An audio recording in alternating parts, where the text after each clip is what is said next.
Grabe allergic rhinitis ko at pinuto ko yung pimple ko. Inuunahan ko na kayo guys ha. But anyway, naalala ko lang kasi meron din dyang mga klase ng tao rin talaga na kunwari hindi updated sa'yo, mag-PPM na ganto ganyan, as if naman hindi siya updated at parang ina-underestimate yung kakayahan mo porket nasa sitwasyon ka na parang imposible, parang ganyan, na parang feeling nila porket magaan yung buhay nila or okay sila, feeling nila sila lang may kaya noon. Yung mga ganon na parang nakakatawa lang na naku yung time na yun, hindi ako makapagsumbong kay Hines kasi kilala rin niya yun.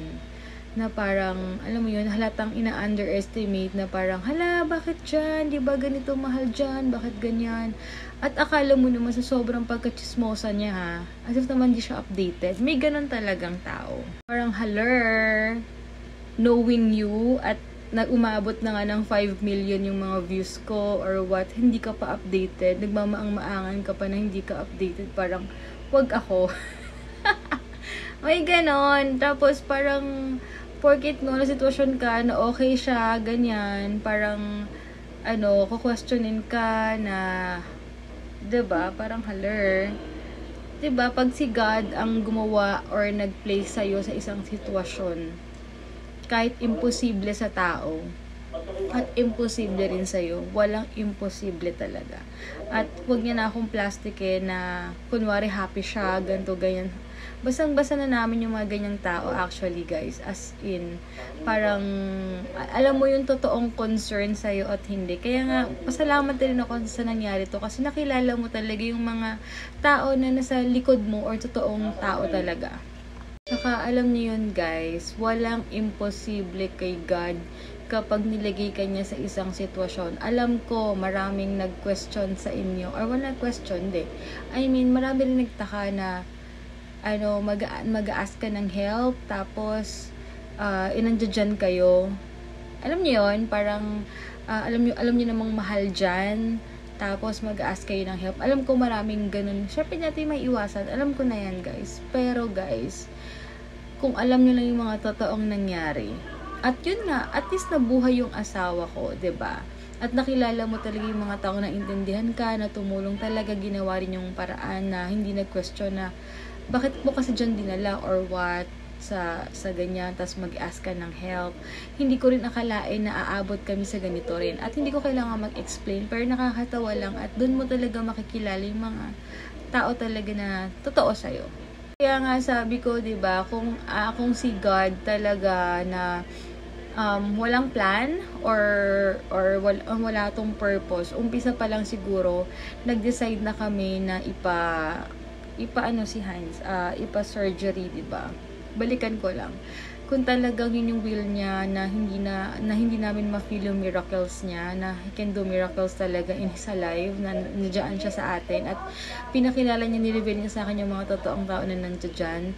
Siguro umpisa pa lang talaga nagpa-surgery na kami.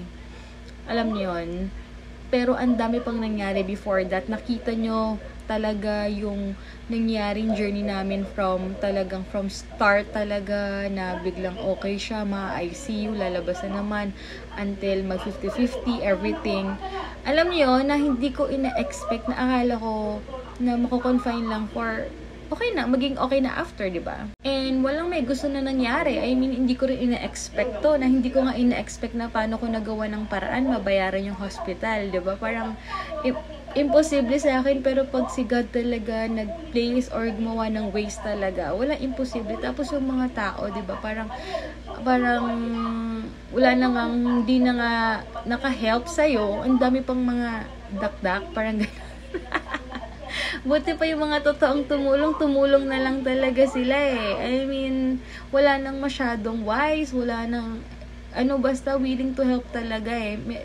Yung iba wala nang na-help. Tsaka 'di ba, mahihiya rin naman akong sasabihin niyo na anything ganto ganyan, just let me know. Ang hirap din naman magsabi na nahihiya rin naman ako. Alam niyo ako guys, hindi talaga ako palahing eh. Ever since ginagawa talaga namin lahat ni Hines para alam niyo, para sa amin, sa family namin, 'di ba? Alam din kasi ni God na lumaki ako mag-isa, madali ako magtiwala, kahit paulit-ulit ako nasasaktan before, okay lang sa akin.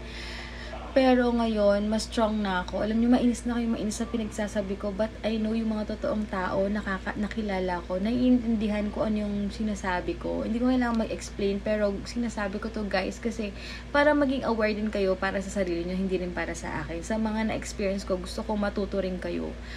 Although, alam ko naman na syempre, mas okay talaga na kayo makaranas.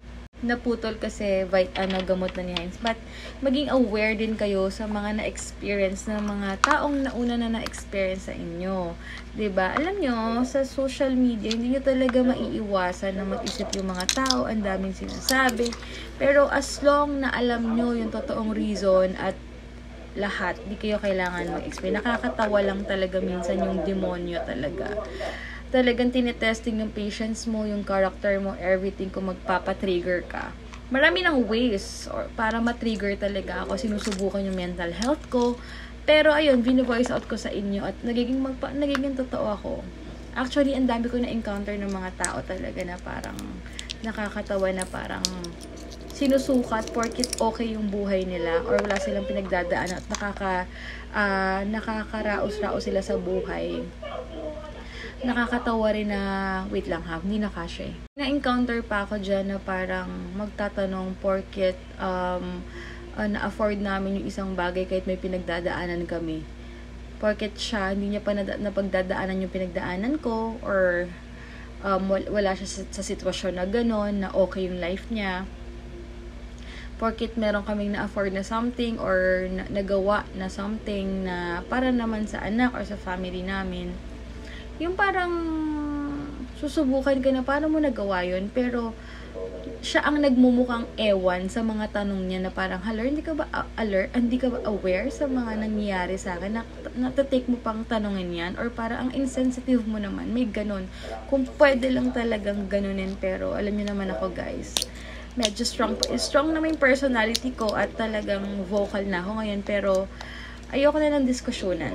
Parang, maramdaman mo yung pag-cold na ako sa'yo. Ganun. May ganun, guys. As in, nagpapaka-prank ka lang ako dito. Kasi, sinishare ko yan dahil yan yung mga na-experience ko na for sure, pag dumaan kayo dyan, hindi ko naman wini-wish na dumaan kayo. If ever lang, na syempre iba-iba naman tayong purpose, everything. Pero pag nagdaan kayo sa mga ganyan, talagang kakailanganin nyo ng tao na something na makahelp sa inyo.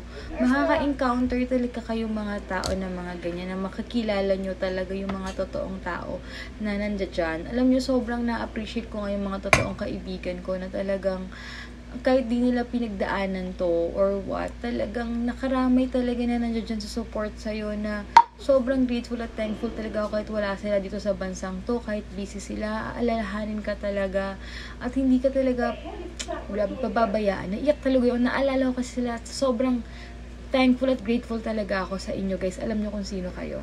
Grabe, talagang ni-reveal, alam nyo naman ako, diba, ever since sinasabi ko sa inyo, since nag-start ako ng vlog, talagang lagi akong very vocal, pinapakita ko sa inyo activities ko every day, na nagbe-business na talaga ako, na gusto ko talaga independent ako, may sarili akong pera. Hindi naman sa nagpapaka-pride ako, pero ito talaga yung passion ko.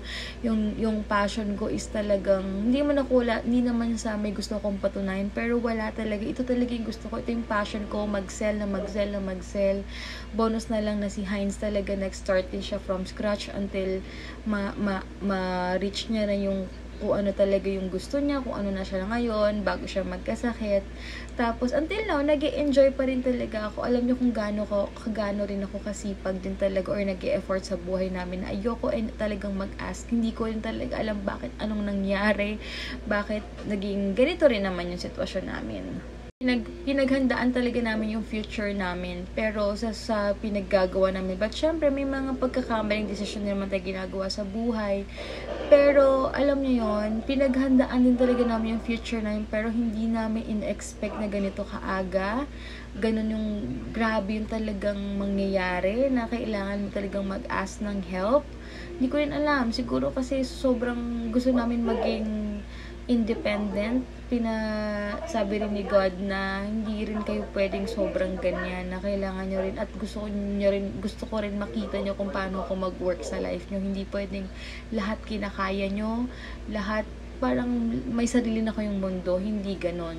So, hindi ko alam kung anong purpose, but yun, go with the flow, nangyari na yun, pero pasalamat ako na na-reveal talaga yung mga totoong tao na kung sino talagang nasa likod nyo, sa hirap at ginhawa rin talaga. But anyway guys, ayun, yung promise me, kasi lagi talaga akong busy lately, kasi nga nagbe-business din ako. Hindi ko talaga singit sa oras ko yung mag-film talaga ng sobrang matagal, kasi umaga pa lang talaga, sobrang dami ko nang ginagawa. Tapos sa third floor kami, everyday, nagbubuhat talaga ako. Sabi nga ng mas mesahista namin kagabi, ba't parang mas lumiit ka? Sabi ko, paano ba naman te? Grabe, everyday nagbubuhat ako. Ay, pag wala yung mga janitor na nagkatulong ko dito, nag-aasla ko ng helps, bibigyan ko sila pang merienda. Pag wala sila guys, ako talaga lahat, kasi gusto ko mapadali everything. Imagine niyo ako, nag-live selling pa ako sa hapon, tapos ako lahat nagpiprint, everything, lahat din nagpapak. Ako rin yung nagbubuhat, kasi hindi pwede sa magbuhat eh. So, ako talaga lahat. So, ayun, sabihin ko, nakalibutan ko tuloy, may sasabihin pa ako. So, hindi nga ako makapag-film na gusto ko i-film everything mga nangyari to. Pero talagang nag-i-enjoy ako sa ginagawa ko, kahit nakakapagod siya. I mean, umaga pa lang, ang dami ko ng activities talaga na parang, as in, ang dami. Bonus na lang talaga na kumikita ako, guys. Kasi passion ko talaga yan eh. I mean, parang nasa system ko na talaga siya. So, ngayon, parang syempre, napapagod lang din ako. Pero, happy ako na parang may purpose yung buhay ko. And kahit pagod ako, yun, masaya talaga ako. Sobrang saya ko. Tapos, ang dami ko nakikilala, ang dami ko nakakausap. Tapos, syempre, kahit ako lahat, si Hines kasi hindi pa naman masyado pwede magbuhat or what, limited pa lang. Nag-i-enjoy akong pagsilbihan yung asawa ko at saka yung anak ko at yung activities ko everyday. Kaya hindi ako makapag-film na upuan ako, kwento ko kung ano talaga nangyari from the start talaga until maging okay si Hines until ngayon.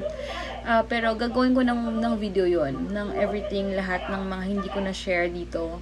Ayan, gagawin ko talaga. And pang-document. One time nga daw, sabi ni ate, yung nagmamassage siya amin, nakita nga daw ako ng husband niya sa JNT. Ang laki-laki daw ng box na buhat ko, or may buhat ako.